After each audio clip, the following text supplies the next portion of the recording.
Greetings and salutations, everyone. You know, when it comes to making videos, I love lighting. And like most things in our modern age, the technology keeps getting smaller and smaller.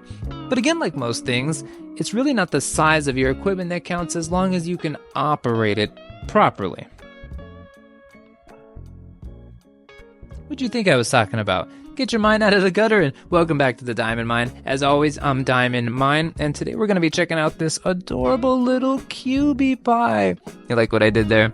It's the L3 RGB COB from Ulanzi. I've got a cup of coffee to sip on here and a pair of butt cheeks to sit on, and if you can dig it, I suggest y'all do the same. Let's get it started. Roll intro! Alright y'all, before we get started, big shout out to the homies over at Ulanzi for sending out their new L3 kit. They sent it at no cost in exchange for today's video, but of course all my thoughts and opinions are my own, no money exchanged hands, and they don't get to see the video before it's posted.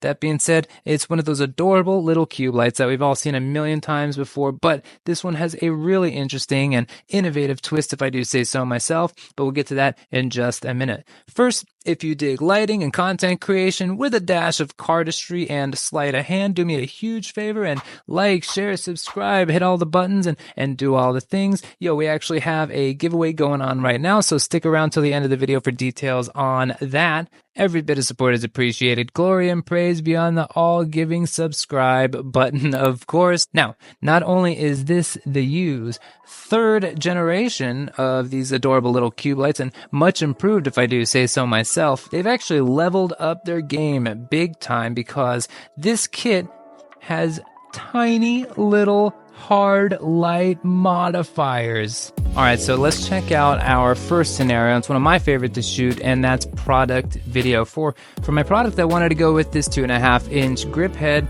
and went with the powder coat because I figured that on a black backdrop would be a really great opportunity to test like the contouring and the edge light capabilities of our hard light modifiers, and they did not disappoint.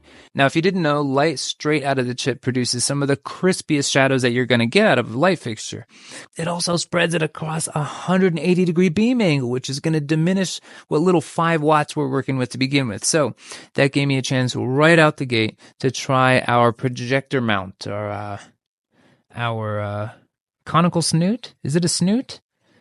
You know, I've heard these things called a few different names. I'm just going to call it a gobo spot. Our gobo spot did not disappoint. The lenses in these serve to columnate the light, turn it into a column so that they're all facing the same direction instead of spreading out at 180 degrees hemisphere. So as you can see in a couple of these shots, it gave a really nice prismatic effect that I like to get when you have one facet that's completely illuminated and the one directly adjacent is in darkness. But one thing you have to focus on with hard light modifiers, a lot of time they're facing your lens, so you got to watch out for flares. These barn doors that they included are really effective for that.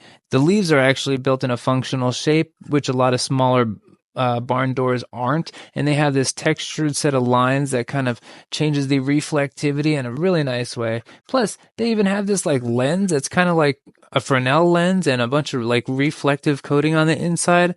I can't believe the engineering that went into this tiny set of barn doors. Now, a couple things about the spot. There's a lot of chromatic fringing along the edges of the lens, so I recommend using the gobos whenever you can.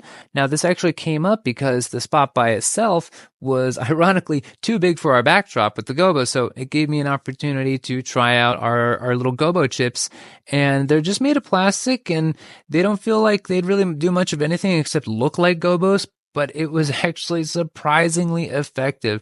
Number one, it was a really great spot and the perfect size, still bright enough, but it also attenuated a lot of that chromatic fringing. Now, you still got a little bit of like the barn door style fringing that you see with like regular size fixtures, but the lens is so sharp and clear that you cannot miss the fringing when it's just the lens by itself.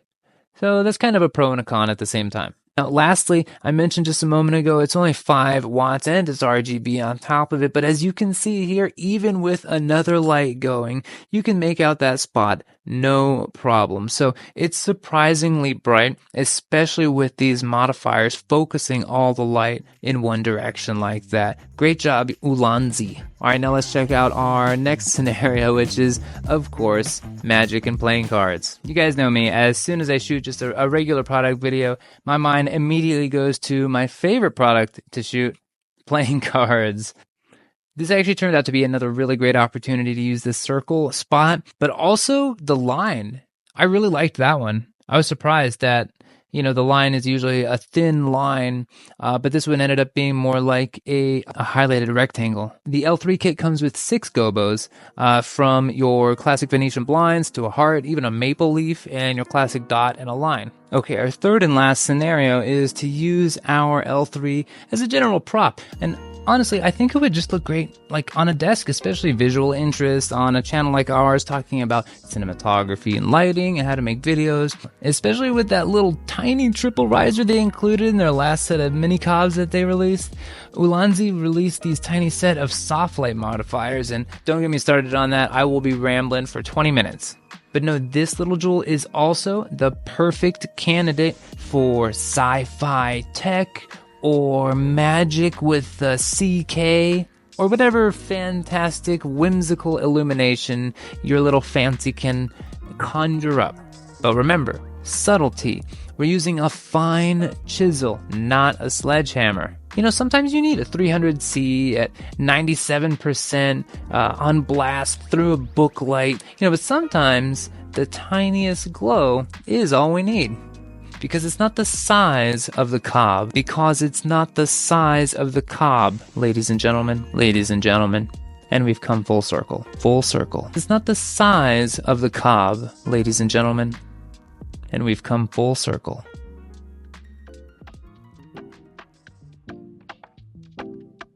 So, all in all, what do I think of the L3? I thought it was a pretty fun light. I had a really good time using it. And like most budget gear, it can really get the job done if you play to its strengths.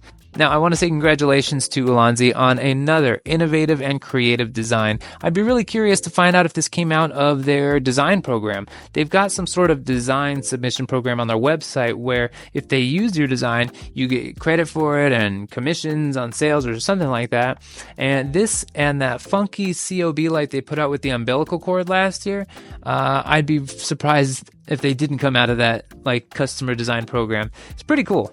Now also, if you remember, the last time they put out their second generation of cubes, it was accompanied by a set of soft light modifiers they put out around the same time, which I am totally kicking myself in the behind for sending back. Shortly thereafter is when the U started producing their cob lights in earnest, so is this foreshadowing?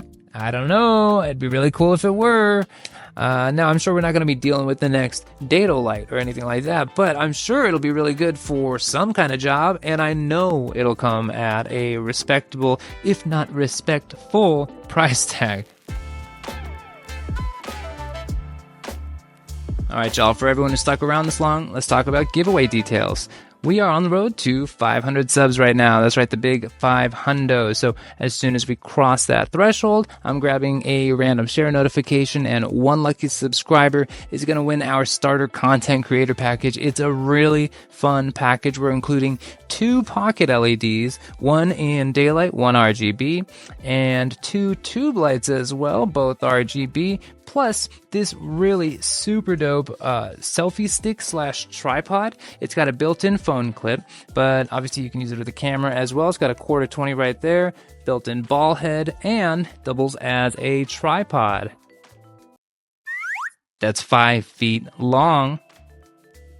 Really fun setup to work on. It's what I started on. So like, share, sub for your chance to win. And don't forget to hit the bell icon to be notified when I drop future content. So that's going to do it for us today. If you dig making videos, if you dig watching videos about making videos, then I dare say you have found your clan. It's good to have you. It's good to see you. And we'll catch you next time right here at the Diamond Mine. Peace.